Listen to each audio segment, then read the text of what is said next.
দুনিয়ার সমস্ত অমুসলিমদের জন্য, দুনিয়ার সমস্ত বামপন্থীদের জন্য, দুনিয়ার সমস্ত মুশরিকদের জন্য, দুনিয়ার সমস্ত কাফের মুশরিক বেঈমানদের জন্য আল্লাহর কোরআন হচ্ছে জীবন্ত চ্যালেঞ্জ। বলুন সুবহানাল্লাহ, ঠিক কিনা বলেন?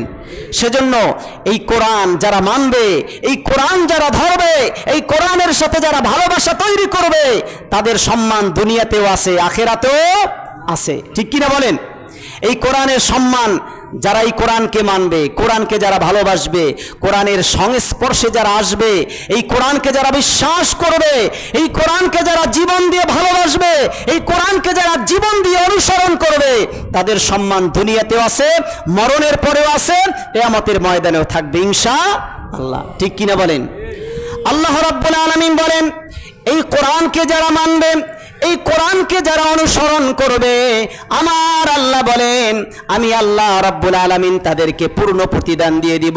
আল্লাহ রাব্বুল আলামিন বলেন, ইন্নাল্লাযীনা يتلون كتاب الله وأقاموا الصلاة وأنفقوا مما رزقناهم سرا وعلانية يرجون تجارة لن تبور।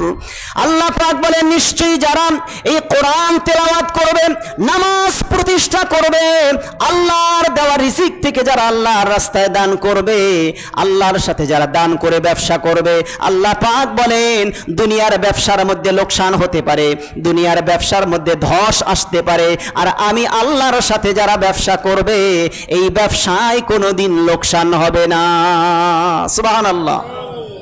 আল্লাহ নিজে বলেছেন যারা আমার সাথে ব্যবসা করবে, আল্লাহর কোরআন যারা তেলাওয়াত করবে, নামাজ প্রতিষ্ঠা করবে, আমি আল্লাহর দেওয়া রিজিক থেকে, মাল থেকে, সম্পদ থেকে যারা আল্লাহর রাস্তায় দান করবে, আমার সাথে ব্যবসা করবে, তাদের ব্যবসায় কোনোদিন লোকসান হবে না।